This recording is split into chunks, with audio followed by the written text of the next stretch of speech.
हमनी के संस्कृति, हमनी के संस्कार सदा रहे हमनी के साथ। भारत के महान ग्रंथ और काव्य सब के संपूर्ण संकलन सब्सक्राइब करें तिलक। बाकी श्री कृष्ण खाली राजकुमार ही ना, कुछ और भी बाड़न। आप उनकर उत्तरदायित्व के समझ सकीले। अक्रूर जी जौन विद्या जौन ज्ञान आप उनका के सिखावे चाहत हैं, वो सब मुरली के धुन में छिपल बा।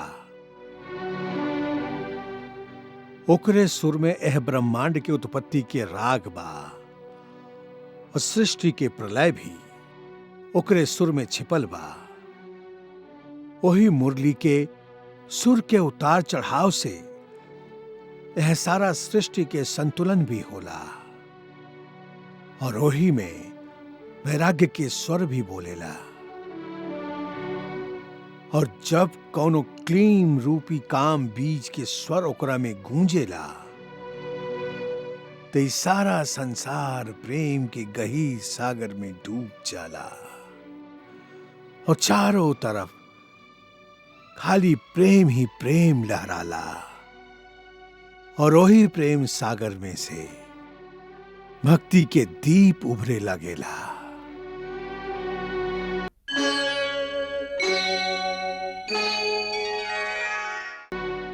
ऐसे अक्रूर जी मुरली बजावे के काम के अतना छोट मत समझी।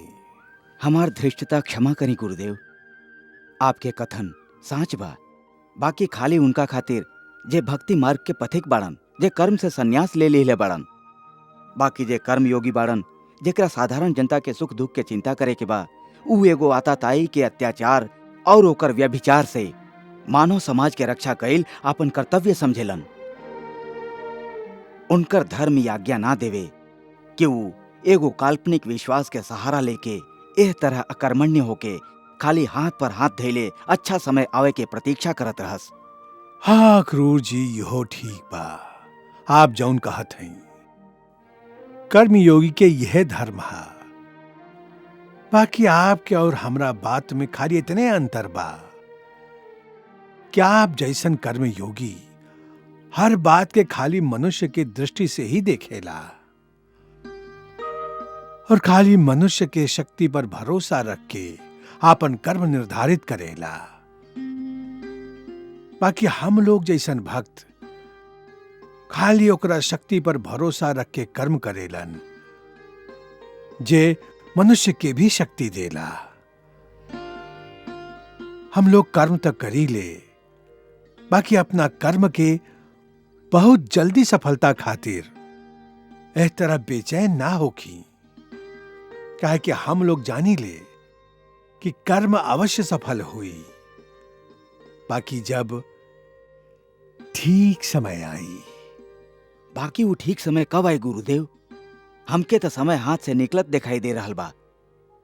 गुरुदेव, हम समझत हई कि दोनों राजकुमार अब किशोरावस्था में बाड़न। अब उनका कंस से टक्कर लेवे खातिर पूरा तैयारी शुरू कर देवे के चाहिए। यही से हम आपके सेवा में आयल हई कि आप ही वसुदेव जी के आदेश दे सकीले कि अब राजकुमार लोग के समय ऐसे गैया चरावे में बर्बाद ना किल जाए। उनकर समय बर्बाद नहीं खे होत अक्रूर जी। ई समय तो उनकर प्रेम लीला के हा। प्रेम लीला? हाँ। बाकी आज के राजनीति में ओकर प्रयोजन का बा? ओकर प्रयोजन बा मानव के ई सिखावे के बा कि प्रेम के बिना मनुष्य के जीवन अधूरा रहेला। खाली राजनीति जीवन के पूरा ना करे, ना वो जीवन के अंतिम लक्ष्य है। जीवन के अंतिम लक्ष्य है प्रेम, खाली प्रेम। काहे कि उहमें से भक्ति के रास्ता शुरू हो जाला।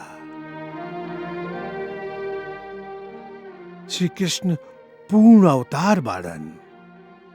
वह अवतारी जीवन में मनुष्य के पूर्ण बनावे के सिखाई हैं। समय अइला पर वो आज के राजनीति भी मानव की सिखाई है। युद्ध करे के भी सिखाई हैं, शत्रु के संहार करे के भी सिखाई हैं। निर्माण और संहार दोनों लीला करी हैं। वो मानव के अपन कर्तव्य और धर्म खातिर मरे के भी सिखाई हैं, शान से जिए के भी सिखाई हैं, योग भी सिखाई हैं और ऐश्वर्य के भोग करे के भी सिखाई हैं। वो मानव के यहो सिखाई हैं कि जीवन एगो कला हा और कला में सौंदर्य होला। जैसे जीवन सुंदर बनावे खातिर वो प्रेम करे के भी सिखाई है। वो सब तो ठीक बा गुरुदेव, बाकी आज के राजनीति ई कहेला कि एकरा से पहले की जरासंध, बाणासुर, कंस जैसन तीनों शक्ति मिलके एह धरती के नरक बना देस, एह समाज के नष्ट कर देस, उनकर शक्ति के अंत कर देवे के चाहिए। ओकर समय तावे दी। बाकी उस समय कब आई गुरुदेव?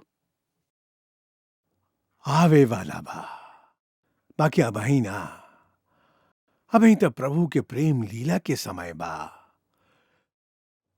विनाश के लीला आरंभ करे से पहले वो मानव के संदेश दिहल चाहता रहन कि अंततः खाली प्रेम ही सृष्टि के आधार है और वह जगत के सार है। मनवा